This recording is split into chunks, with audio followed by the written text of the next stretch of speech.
मला काही नेटवर्कचा प्रॉब्लेम येतोय. मी जरा लोकेशन चेंज करतो. ठीक आहे. हां चल.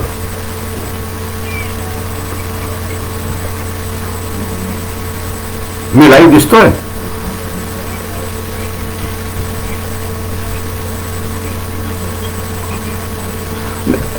मी सुरू करू पण मला इथे दाखवत नाहीये. ओके मग मी सुरू करतो. मी इथनं सुरू करतो. मग मी इथनं सुरू करतो.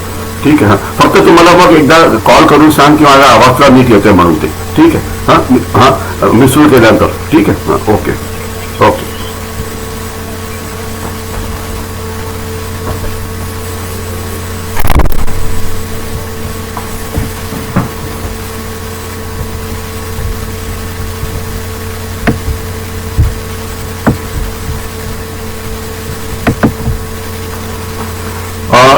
जय हिंद.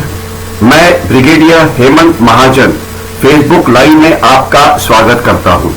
जिस विषय के ऊपर हम बातचीत करने वाले हैं वो है इंडियन कोस्ट गार्ड या भारतीय तटरक्षक दल. इनका आज रेजिंग डे है.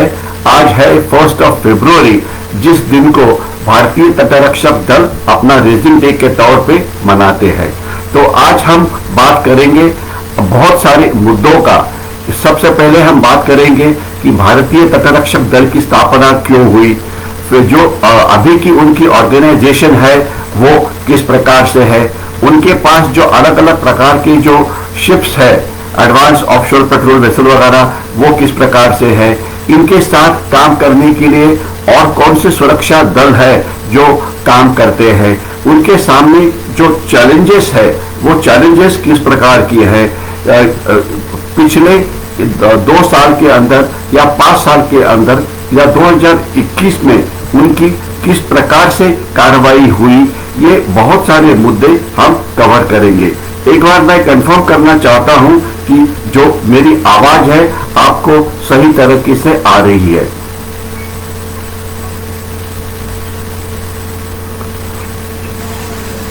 बस ये तो है ना. ओके ठीक है. मन शुरू ठेवतो. हाँ चलो ओके. रुकावट के लिए माफ करिए. मुझे ये भरोसा नहीं था कि क्या मेरी आवाज आपके पास सही तरीके से पहुंच रही है. तो भारतीय तटरक्षक दल या इंडियन कोस्ट गार्ड के अलग अलग मुद्दों के ऊपर हम बातचीत करेंगे.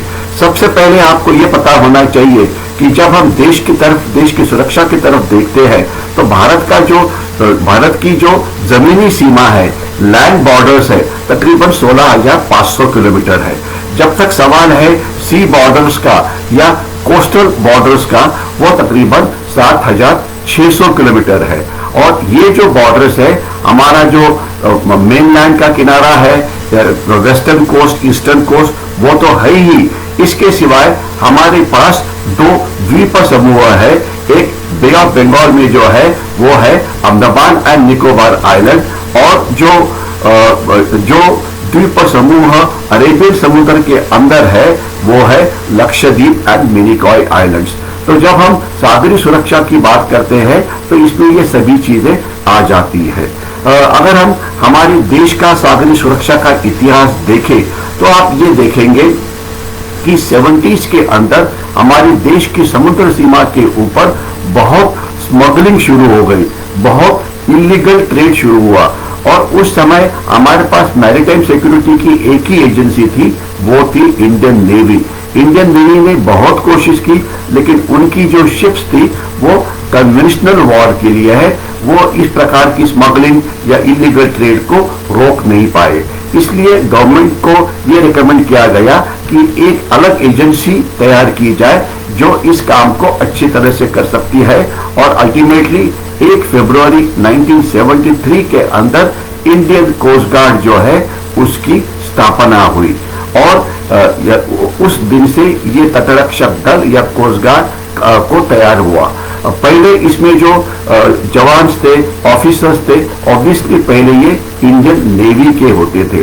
लेकिन जैसे ही समय आगे गया तो तटरक्षक दल ने अपने जो जवान खास तो तटरक्षक दल में ही भर्ती हुए हैं उनको लेना शुरू किया, उनकी ट्रेनिंग शुरू हो गई। उसके बाद जो ऑफिसर्स और जो पहले नेतृत्व जो था वो जो पहले इंडियन नेवी के पास था वो अल्टीमेटली कोस्ट गार्ड के पास आना शुरू हो गया। और अगर मेरी मेमोरी याद है तो पिछले जो दो director general Indian coast guard है ये कोस्ट गार्ड के ही ऑफिसर्स है, यानी कि अभी जवान वगैरह जो सभी है ऑफिसर्स ये सभी इंडियन कोस्ट गार्ड के हैं। अभी अगर हम देखते हैं तो हमारी जो सागरी सुरक्षा है या जो चैलेंजेस है वो हमारे सामने क्या है। पहले चैलेंज है इलीगल ट्रेड, दूसरा चैलेंज है स्मगलिंग, तीसरा चैलेंज है दहशतवादियों को आना जैसे 26/11 के अंदर हुआ था, या स्मगलिंग ऑफ आर्म्स एम्यूनिशन। आपको याद होगा कि 1993 का जो बॉम्ब ब्लास्ट हुआ था मुंबई के अंदर उसमें जो एक्सप्लोजिव्स यूज हो गए थे वो रायगढ़ की किनारपट्टी के ऊपर लैंड हो गए थे। और 26/11 का जो हमला है जब 10 दहशतवादी मुंबई शहर में आए थे वो तो एक बहुत ही अच्छा टेलीवाइज्ड इवेंट था, तो इसके बारे में आपको सब पता है। इसके सिवाय हमारा जो एरिया है खास तो जिसकी बॉर्डर समुद्र की बॉर्डर जहां पाकिस्तान से मिलती है या बांग्लादेश से मिलती है या जो मिलती है माफ करिए श्रीलंका के साथ, तो वहां पे काफी पोचिंग भी होती है। गलती से कभी हमारे फिशरमैन उनके एरिया में चले जाते हैं, उनके फिशरमैन हमारे एरिया में आ जाते हैं और हमेशा किसी भी समय 250-300 हमारे जो फिशरमैन है ये हमारी जो पाकिस्तान की कोस्ट गार्ड है या पाकिस्तान का जो मैरीटाइम सिक्योरिटी एजेंसी है उनके उस देश के अंदर गिरफ्तार होते हैं, कि जो भारत के लिए अच्छी बात नहीं है। इतना ही नहीं तो जो हमारी आइलैंड टेरिटरीज है खास तो अंडमान निकोबार आइलैंड वहां पे बहुत ज्यादा संख्या में पोचिंग होती है। पोचिंग का मतलब कि दूसरे देशों की नौकाएं हमारे समुद्र किनारे में आती है और उसके बाद वहां पे फिशिंग करती है या इलीगल एक्टिविटी करती है। ये तो अलग अलग प्रकार के जो चैलेंजेस है हमारे सामने वो है। इसके सिवाय अगर हम हमारे कोस्ट लाइन के ऊपर देखें तो हमारे कोस्ट लाइन के ऊपर हमारे बड़े शहर है जैसे कि मुंबई है, जैसे कि चेन्नई है, जैसे कि कलकत्ता है वगैरह वगैरह। आज माना जाता है कि तकरीबन हमारी 15% जो पॉपुलेशन है ये समुद्र के साथ रहती है, यानी कि वो कोस्टल पॉपुलेशन है। मैं पहले कोस्ट गार्ड की इतिहास की बात कर रहा था। 73 में जब कोस्ट गार्ड की फॉर्मेशन हुई तब 2-3 इंपॉर्टेंट घटनाएं घटी थी। एक तो इलीगल ट्रेड स्मगलिंग तो चल ही रहा था, दूसरा यूनाइटेड नेशंस ने कन्वेंशन ऑन लॉज ऑफ सी ये पास किया जिसके अंदर यह फैसला किया गया कि हमारे देश की साथ जो समुद्र था उसे territorial waters, exclusive economic zone और एक्सटेंडेड एक्सक्लूसिव इकोनॉमिक जोन के अंदर बांटा गया। टेरिटोरियल वाटर्स का मतलब क्या है? हमारा जो समुद्र किनारा है वहां से 12 नॉटिकल माइल का जो समुद्र होता है वो टेरिटोरियल वाटर्स है जिसके अंदर हमारे देश का कानून चलता है और कोई भी वहां पे आ नहीं सकता है। लेकिन हमारे किनार पट्टी से जो 200 नॉटिकल माइल का समुद्र है वो है एक्सक्लूसिव इकोनॉमिक जोन, यानी कि उस समुद्र में फिश मिले, वहां पे रेयर मिनरल्स मिले, वहां पे तेल मिले, वहां पे गैस मिले, तो वो हमारे देश का है। कोई और देश वहां पे आके उसे एक्सप्लॉइट नहीं कर सकता। और उसके बाद 350 किलोमीटर तक समुद्र किनारे से है एक्सटेंडेड एक्सक्लूसिव इकोनॉमिक जोन, जहां पर भी हमारे काफी सारे हद है। तो अगर हमारी सागरी बाउंड्री के अंदर कोई आके इलीगल काम ना करे तो उसके ऊपर गार्ड करने की जरूरत है। तो ये सब काम अभी कोस्ट गार्ड को दिया गया हुआ है। जब हम इतिहास देखते हैं तो हमारा जो किनार पट्टी है, हमारा जो किनारा है, वहां पे 3 स्पॉट्स ऐसे हैं जहां पे धोखा काफी ज्यादा है। एक तो जहां पर हमारी बाउंड्री मिलती है, हमारी बाउंड्री जहां पे मिलती है पाकिस्तान के साथ, वहां पे पाकिस्तान के जो मछुआरे हमारे इलाके में आते हैं, हमारे रन ऑफ कच्छ में आ जाते हैं, वहां पे खूनी नाला या सर क्रीक नाम का एरिया है, वहां पे आते हैं, तो उनको रोकना पड़ता है। दूसरा, हमारे मछुआरे को जो पकड़ा जाता है उनको वापस लाना हमारा काम है। दूसरा, श्रीलंकन किनार पट्टी के पास एक पाक बे है। अगर आपको याद होगा कि जब एलटीटी नाम का दहशतवादी गठ बहुत एक्टिव था, तो उस समय यहां से बहुत बड़ी संख्या में स्मगलिंग वगैरह होती थी। इसके सिवाय जो किनार पट्टी जो है लगा हुआ बांग्लादेश के साथ, वहां से इलीगल बांग्लादेशी माइग्रेशन ये होती है। वैसे देखी जाए तो इलीगल बांग्लादेशी माइग्रेशन ये जमीन से भी होती है, लेकिन समुद्र से भी, खास तो वेस्ट बंगाल के अंदर, ओडिशा के अंदर और आंध्र प्रदेश की किनार पट्टी के अंदर होती है। इसमें किसी को कोई शक नहीं होना चाहिए। तो ये है हमारी अलग अलग चैलेंजेस कि जो हमारे सामने है। अभी इसे कंट्रोल कैसे किया जाए, इसे फेस कैसे किया जाए। हमारे दुश्मन है चाइना और पाकिस्तान। वैसे देखा जाए तो हमारा जो जियो स्ट्रेटेजिक लोकेशन बहुत अच्छा है। हमें 3 साइड में समुंदर है, तो यानी कि कोई भी लड़ाई हो जाती है चाइना पाकिस्तान के साथ, तो हमें हमारी कोस्ट लाइन को कोई इकोनॉमिक ब्लॉकेट नहीं कर सकता। लेकिन हमारा जो लोकेशन इतना अच्छा है कि चाइना के जो ट्रेड रूट्स है वो पूरे हमारे पास से जाते हैं, तो चाइना को हम स्ट्रेट ऑफ मलक्का के अंदर रोक सकते हैं। ये एक चीज आपकी इंफॉर्मेशन के लिए है। जब तक सवाल है हमारे ऑफशोर एसेट्स का, हमारे किनार, जब मैंने किनार पट्टी की बात की तो वहां और नॉटिकल, मैंने बात की टेरिटोरियल वाटर्स की, मैंने बात की एक्सटेंडेड एक्सक्लूसिव इकोनॉमिक जोन की, मैंने बात की एक्सक्लूसिव इकोनॉमिक जोन की। ये शुरुआत होती है लो टाइड मार्क से। किनार पट्टी मैंने बोला, लेकिन किनार पट्टी में लो टाइड मार्क अलग होता है और हाई टाइड मार्क अलग होता है। तो हम ये 200 या बाकी 350 नॉटिकल माइल की बात करते हैं, तो वो लो टाइड मार्क से है। तो अभी हमारा ये इतना बड़ा किनार पट्टी की प्रोटेक्शन कैसे किया जाए, इसमें आपको साथ में ये भी पता होना चाहिए कि इस किनार पट्टी के ऊपर या कोस्ट के ऊपर और काफी सारी सिक्योरिटी एजेंसीज है। तो इस सिक्योरिटी एजेंसीज के बारे में मैं बिल्कुल शॉर्ट में बताऊंगा, और उसके बाद हम हमारा ज्यादा ध्यान जो है वो कोस्ट गार्ड के ऊपर हम प्रोटेक्ट करेंगे।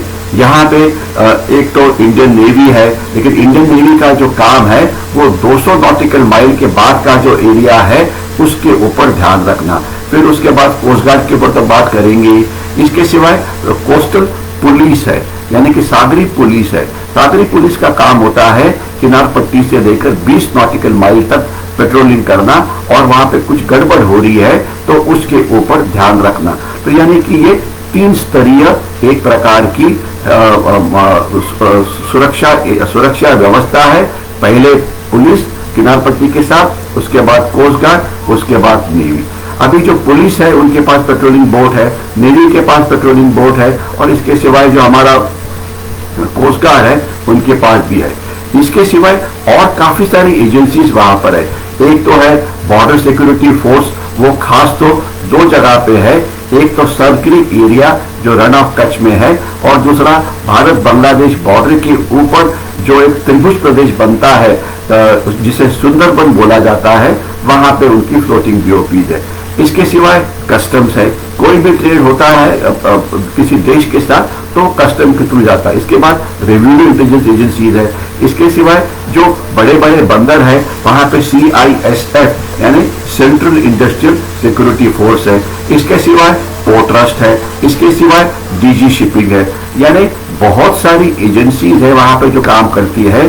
बहुत सारी मिनिस्ट्रीज है, जैसे कि मिनिस्ट्री ऑफ डिफेंस है, मिनिस्ट्री ऑफ होम अफेयर्स है, मिनिस्ट्री ऑफ फॉरेन अफेयर्स है। हर एक का इसमें कुछ ना कुछ रिस्पॉन्सिबिलिटी है।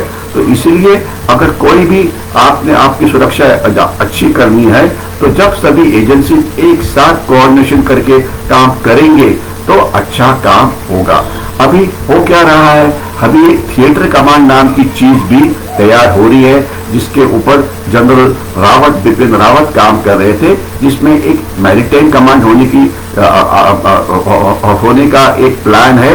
और एक और इम्पोर्टेंट बात यह है, काफी बार बताया गया था कि इसलिए कि बहुत सारी एजेंसीज हमारे पास है, तो एक नेशनल मैरीटाइम सिक्योरिटी एडवाइजर होना चाहिए जो अलग अलग एजेंसीज को कोऑर्डिनेट कर पाएगा। लेकिन अभी वो तो गवर्नमेंट ने मान्य नहीं किया है। उसकी जगह के ऊपर हम नेशनल सिक्योरिटी कोऑर्डिनेटर को, नेशनल मैरीटाइम सिक्योरिटी कोऑर्डिनेटर को अपॉइंटमेंट करने वाले हैं।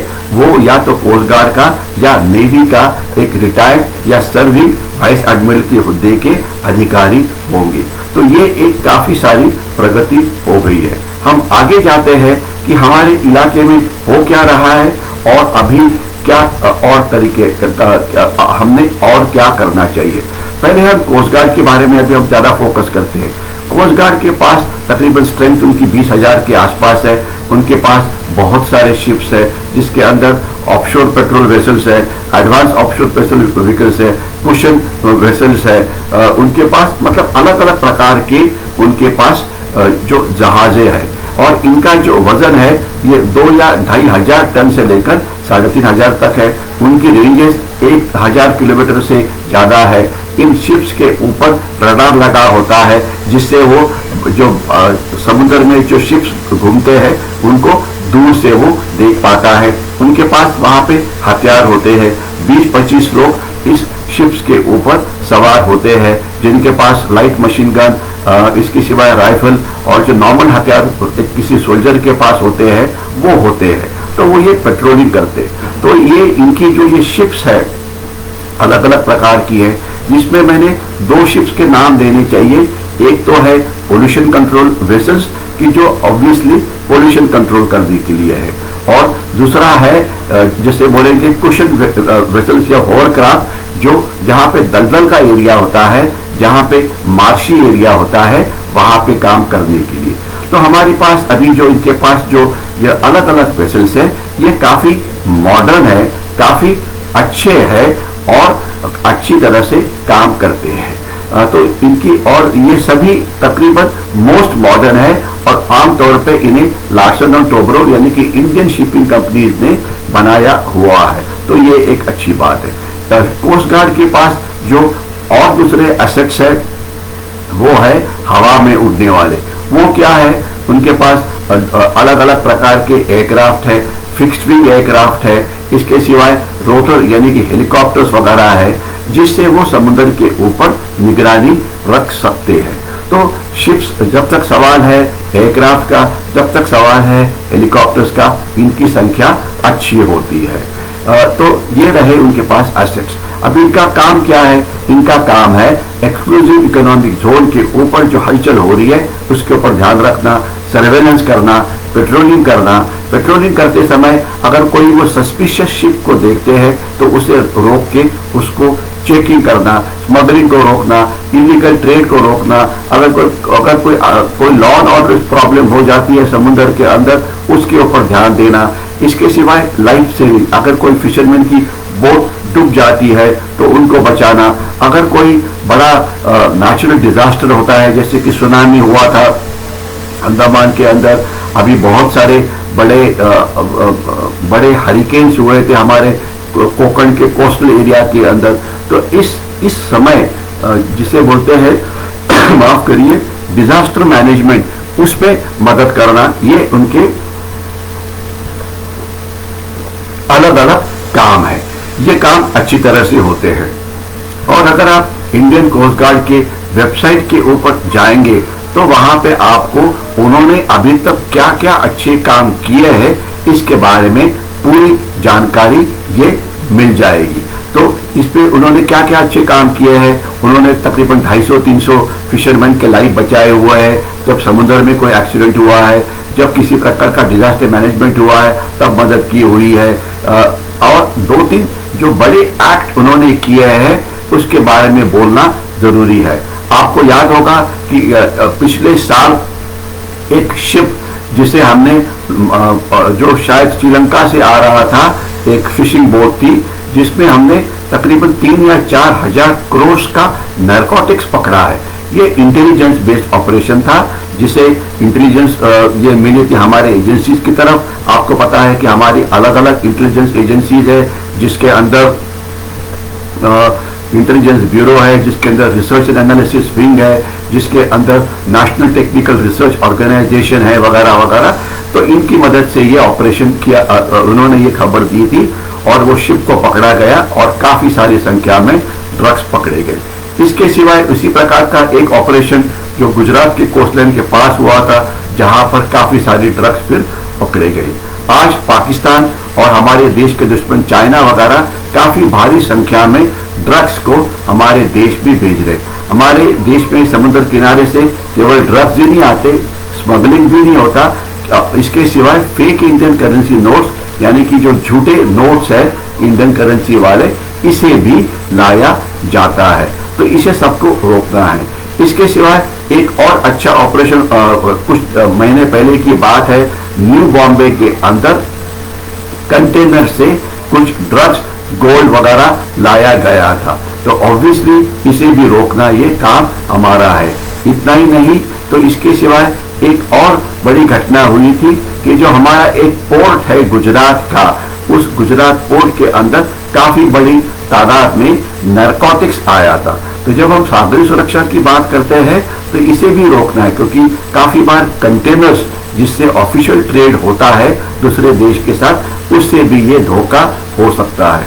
तो कोस्ट और जब तक सवाल है इंटेलिजेंस का, आपको ये पता होना चाहिए कि इंटेलिजेंस के अंदर जो लीड इंटेलिजेंस एजेंसी है वो है भारतीय तटरक्षक दल या इंडियन कोस्ट गार्ड। हर महीने एक कॉन्फ्रेंस होती है जहां पे इंटेलिजेंस एजेंसी एक दूसरे को मिलती है कोस्ट गार्ड के नीचे, और कोई भी जो खतरा हमारे देश को आने वाला है उसके ऊपर चर्चा की जाती है और उसे कैसे काउंटर करना है इसके ऊपर बातचीत होती है। तो ये लीड इंटेलिजेंस एजेंसी जो है वो कोस्ट गार्ड है। इसके सिवाय आज हमारे जो स्टेट्स है, अगर आप हमारा भारत का नक्शा देखें तो हमारे 9 कोस्टल स्टेट्स है, जिसके अंदर गुजरात है, महाराष्ट्र, कर्नाटका, केरला, उसके बाद आंध्र प्रदेश, ओडिशा, वेस्ट बंगाल वगैरह, और मेरे ख्याल से 4 यूनियन टेरिटरीज है, जिसमें दीव दमन है, जिसमें गोवा है, जिसके अंदर पुडुचेरी है, वगैरह वगैरह। तो इनके कोस्ट गार्ड की जो ऑर्गेनाइजेशन है वो इस प्रकार से है, हर स्टेट के लिए उन्होंने एक डिस्ट्रिक्ट हेडक्वार्टर को एस्टैब्लिश किया है जो उस राज्य की सागरी सुरक्षा के लिए जिम्मेदार होते हैं, जिससे उनका पुलिस के साथ और बाकी एजेंसीज के साथ जो कोऑर्डिनेशन है वो अच्छी तरह से हो जाता है। इसके सिवाय कोस्ट गार्ड ने समुद्र किनारे के ऊपर 40 से ज्यादा कोस्टल स्टेशंस तैयार किए हैं जहां पे कोस्ट गार्ड तैनात है और जहां से वो अपने सागरी सुरक्षा के काम के लिए जाते हैं। कोस्ट गार्ड की काफी सारी एयर स्टेशंस है जो दोनों किनारे के ऊपर फैली हुई है, जिनका काम है एक्सटेंडेड एक्सक्लूसिव इकोनॉमिक जोन और हमारे किनार पट्टी का अच्छी तरह से सर्वेलेंस करना। तो एसेट्स काफी है, लोकेशन अच्छा है, ऑर्गेनाइजेशन अच्छा है, कोऑर्डिनेशन मीटिंग होती रहती है।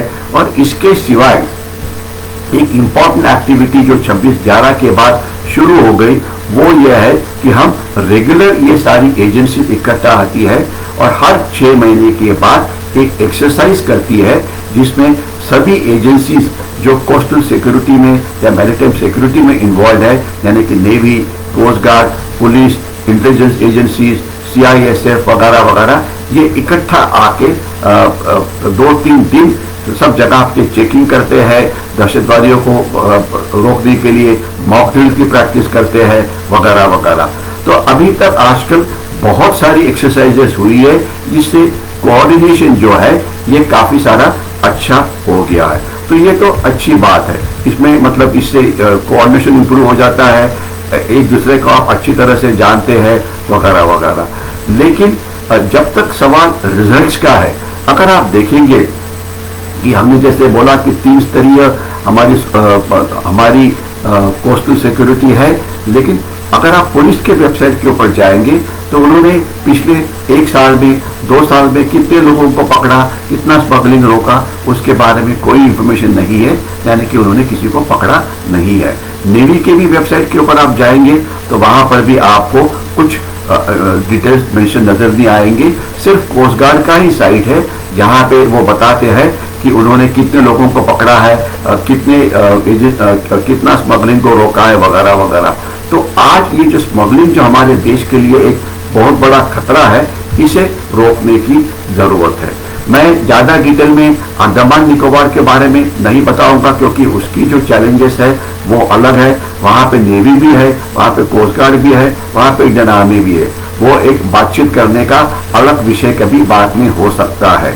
लेकिन अंडमान निकोबार आइलैंड्स की तरफ हमने एक देखना चाहिए, जैसे स्वतंत्र सावरकर जी ने देखा था कि ये हमारे समुद्र के हमारे जो ईस्टर्न सी बोर्ड है वहां से 1200 नॉटिकल माइल के ऊपर एक समुद्र के अंदर किले की लाइन है, यानी कि सी फोर्ट्रेसेस की लाइन है, जहां पर हम हमारी देश की रक्षा कर सकते हैं। आर्मी, नेवी, एयरफोर्स वहां पे पूरा है। और वहां पे जो 4 बड़े वहां पे 4 एयरपोर्ट्स है। एक है कैंपबेल बे में जो साउथ निकोबार में है, एक कार निकोबार के अंदर है, एक पोर्ट ब्लेयर के अंदर है और एक डिग्रीपुर में है। तो ये 4 जो हमारे जो एयरपोर्ट्स है, ये एक्चुअली एयर स्टेशन है जो एक अनसिंकेबल एयरक्राफ्ट कैरियर का काम करते हैं। तो इसके बारे में हम कभी अच्छी बात करेंगे, लेकिन ये हमारे देश के लिए एक बहुत बड़ी ताकत है। जब तक सवाल लक्षद्वीप और मिनिकॉय आइलैंड का है, वो ऐसी जगह पे स्थित है जहां से दुनिया के जो ट्रेड रूट्स है वहां से जाते हैं, जिसे सी लाइन्स ऑफ कम्युनिकेशन बोला जाता है या मैरीटाइम रूट्स बोले जाते हैं। तो इसके ऊपर हम अच्छी तरह से देख सकते हैं, लेकिन इसके बारे में हम बातचीत तो कभी बाद में ही करेंगे। लेकिन आज मैं इतना ही बोलना चाहूंगा कि कोस्ट गार्ड की स्थापना होने के बाद हमारी सागरी सुरक्षा में काफी सारा फर्क पड़ा है, इसमें कोई डाउट नहीं है। लेकिन जो स्मगलिंग का जो प्रॉब्लम है वो अभी तक रुका नहीं है। जो इलीगल माइग्रेशन का जो प्रॉब्लम है, इसे और इंप्रूवमेंट करने की जरूरत है। इलीगल ट्रेड जो होता है, दुबई से होता है या और जगह पे होता है, तो वहां पे और इंप्रूवमेंट करने की जरूरत है। जब तक सवाल है इंटर एजेंसी कोऑर्डिनेशन का, खास तो जहां पे क्रीक्स है, सर क्रीक एरिया का सिक्योरिटी और इंप्रूव होने की जरूरत है। जो पाक बे की सिक्योरिटी है वो और इंप्रूवमेंट होने की जरूरत है। जो खास तो जो ईस्टर्न कोस्ट है, वहां पे ये पेट्रोलिंग वगैरह तो होती है, लेकिन वहां पे कोई इलीगल माइग्रेंट ये पकड़ा नहीं गया है। तो बात यह है कि अगर आप पेट्रोलिंग करते हैं, इतनी सारी त्रिस्तरीय आपके पास रचना है, तो आप इसे क्यों नहीं रोक सकते। अगर आप न्यूज़पेपर पढ़ेंगे, जो कोस्टल ईस्टर्न कोस्ट लाइन के ऊपर जो स्टेट्स है, वेस्ट बंगाल, आंध्र, ओडिशा वगैरह, तो वहां पे आपको नजर आएगा कि उनकी जो कोस्टल एरियाज है, they are flooded with illegal Bangladeshi migration. ये नॉर्मल रिपोर्ट्स आती है। तो इसे रोकना ये इंपॉर्टेंट काम है, जिसके लिए हमारे जो एक्शनेबल इंटेलिजेंस जो है वो अच्छी होनी चाहिए। इसके लिए कोस्ट गार्ड को भी अपनी इंटेलिजेंस इंप्रूव करनी पड़ेगी, नेवी को भी करनी पड़ेगी, कोस्टल पुलिस को भी करनी पड़ेगी, प्रोफेशनल एजेंसी जो है उनकी भी क्वालिटी अच्छी होनी चाहिए। तो ये तो एक बहुत ही हमारा कमजोरी है, जिसे और ओवरकम करने की जरूरत है। मैंने एडवांस ऑफशोर पेट्रोल वेसल्स जो कोस्ट गार्ड के पास है, इसके बारे में बात की। ऑफशोर पेट्रोल वेसल्स है, उसके बारे में बात की। फास्ट पेट्रोल वेसल्स है, उसके बारे में बात की। जो और जो क्वेश्चन वेसल्स वगैरह जो है, इसके बारे में मैंने बात की। जो उनके एयर एसेट्स है, खासतौर डोर्नियर्स है, चेतक है, एडवांस लाइट हेलीकॉप्टर्स है, मैंने उसके बारे में बात की हुई है। तो एसेट्स की तो कोई प्रॉब्लम नहीं है। हमारी in fact army, navy, air force, coast guard की अगर आप तुलना करें तो सबसे अच्छे, सबसे मॉडर्न जो एसेट्स है वो कोस्ट गार्ड के पास है। तो ये अच्छी बात है। लेकिन सागरी सुरक्षा जिस तरीके से और सिक्योर करने की जरूरत है, उतनी शायद अभी तक सिक्योर नहीं हुई है। तो और क्या करना चाहिए। मैं कुछ समय की कमी के कारण मैं केवल 3-4 बड़े मुद्दों के ऊपर बातचीत करूंगा। Number 1, intelligence is the first line of defence.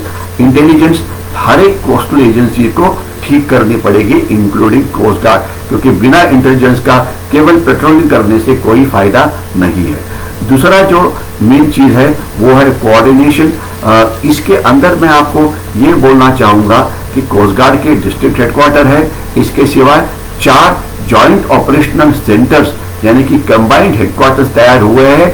ये एक हेडक्वार्टर मुंबई में है जहां पे जो भी चीज कोस्ट लाइन के ऊपर होती है उसे कोऑर्डिनेट किया जाता है। ये नेवी के अंडर है, इसमें नेवी, कोस्ट गार्ड, पुलिस सबके नुमाइंदे प्रेजेंट होते हैं, तो वो अच्छा है।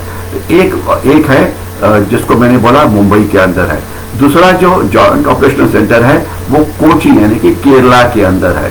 तीसरा जो है वो विशाखापट्टनम यानी कि वाइजैक के अंदर है। और चौथा जो है वो अर्थात पोर्ट ब्लेयर यानी कि अंडमान निकोबार के आइलैंड्स में है, जहाँ पे अच्छी तरह से कोऑर्डिनेशन होता है। यहाँ पे ये भी बोलने की जरूरत है कि अभी हमारे कोस्ट लाइन के अंदर कोस्टल सिक्योरिटी फेज 1 फेज 2 के अंदर रडार्स अच्छी तरह से लगाए हुए हैं। तो ये रडार से हम तकरीबन 20-25 किलोमीटर तक जो शिप्स है उन्हें देख सकते हैं। रडार्स का आना अच्छा है, लेकिन जो आज सबसे बड़ी कमजोरी है वो है फिशिंग वेसल्स की। यानी कि आज हमारे समुद्र में माना जाता है 3 से 3.5 लाख फिशिंग वेसल्स है। अभी इस फिशिंग वेसल को हम रडार के ऊपर देख नहीं सकते हैं, क्योंकि जो ऑटोमेटिक आइडेंटिफिकेशन सिस्टम होती है वो उसके ऊपर नहीं है। उसको जो फिशरमैन कम्युनिटी है वो उसे लगाना नहीं चाहते, क्योंकि एक AIS की कीमत 20-25 हजार के आसपास हो सकती है, इसलिए वो नाखुश है। वो बोलते हैं कि गवर्नमेंट ने उन्हें वो फ्री में देना चाहिए। तो गवर्नमेंट अभी DRDO के थ्रू कुछ ट्रायल्स अभी चल रही है, खासतौर गुजरात कोस्ट लाइन के ऊपर और पाक बे के पास, जहाँ पे कुछ AIS जो DRDO ने बनाए हुए वो वहाँ पे उनको जो फिशरमैन को दिए गए हैं, जिससे उनको कंट्रोल करना, उनको कोऑर्डिनेट करना ये ज़्यादा अच्छा हो जाएगा। लेकिन जब तक हर एक फिशिंग वेसल को आप इलेक्ट्रॉनिक आइडेंटिटी ना दो, तब तक ये काम कभी भी पूरा हो नहीं सकता है, क्योंकि जो आज हमारी चैलेंजेस है वो अनकन्वेंशनल है या गैर पारंपरिक है। हम यहाँ पे पाकिस्तानी नेवी के साथ लड़ाई करने की बात नहीं कर रहे हैं, चाइनीज नेवी के साथ लड़ाई करने की बात नहीं कर रहे हैं। अपारंपरिक जो थ्रेट्स है यानी कि दहशतवादियों का आना, इलीगल ट्रेड होना, स्मगलिंग को किया जाना, पोचिंग करना, इसके सिवाय कुछ गैर कानूनी कृत्य करना, पायरेसी हमारे उस इलाके में आना वगैरह वगैरह। तो इसके लिए आज आपको जो मैरीटाइम डोमेन अवेयरनेस है वो और इम्प्रूव करने की जरूरत है, खास तो फिशिंग वेसल्स के बारे में। जब तक हम हर एक फिशिंग वेसल को कंट्रोल ना करें तो ये काम हम ठीक तरह से नहीं कर सकते हैं। तो फिशिंग वेसल को करना है, फिशरीज कंट्रोल सेंटर फिशिंग में एक ही जगह से शुरू करना चाहिए, एक ही जगह पर लैंड होना चाहिए, तो वो एक और चैलेंज है। इसके सिवाय हमारे आज ईस्टर्न और वेस्टर्न कोस्ट के सामने काफी सारे छोटे छोटे आइलैंड्स है, तो इस आइलैंड के ऊपर कुछ इलीगल एक्टिविटी होती है, तो उसे कैसे रोका जाए, ये एक इम्पोर्टेंट इश्यू है। और कुछ इश्यूज है लॉज के बारे में, कायदों के बारे में। आज हमारे एक्सक्लूसिव इकोनॉमिक जोन के अंदर या EEZ के अंदर नेवी और कोस्ट गार्ड के पास कायदे की मदद से किसी को भी रोकना, उनको सर्च करने की ताकत या पावर ये होनी चाहिए। जो हमारा कोस्टल सिक्योरिटी वाला जो बिल है वो अभी पेंडिंग है, तो मैं आशा करता हूं कि जल्दी से जल्दी जो लीगल पावर्स की जरूरत है वो पूरी पावर्स इनको दी जाएगी। इसके सिवाय जो आज मैन पावर जो है कोस्ट गार्ड की, उसमें 20-25% की डेफिशिएंसी है, उससे जल्दी से जल्दी पूरा करना चाहिए। इसके सिवाय जो उनकी ट्रेनिंग एस्टैब्लिशमेंट जो अलग तैयार होनी थी वो अभी तक तैयार नहीं हुई है, वो जल्दी से जल्दी तैयार हो जाए। तो यानी कि जब तक सागरी सुरक्षा का सवाल है, जब तक कोस्ट गार्ड का सवाल है, हमारी इंप्रूवमेंट तो काफी हो गई है, इंप्रूवमेंट अभी भी हो रही है, बजट में पैसे आ रहे हैं, लेकिन जिसे हम एक full proof agency, full proof security बोलते हैं, उसमें ये आने के लिए हमें और काम करना है। यानी कि glass is more than half full, but we still have miles to go before we achieve a foolproof security of our coastline. तो मैं आशा करता हूं आगे आने वालों दिनों में जो और चीजें हमने आगे करनी है हमारी सिक्योरिटी को एनहांस करने के लिए ये किया जाएगा, जिससे हमारी सिक्योरिटी जो है और ही एनहांस हो जाएगी। तो आज तटरक्षक दल का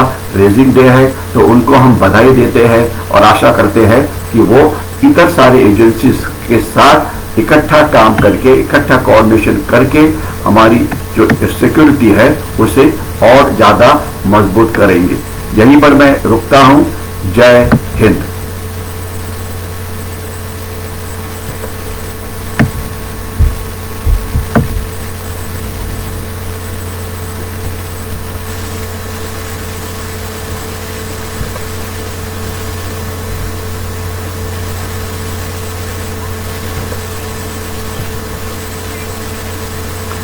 हा, मला थांबता येत नाही, तुम्हाला थांबवावं लागेल ते।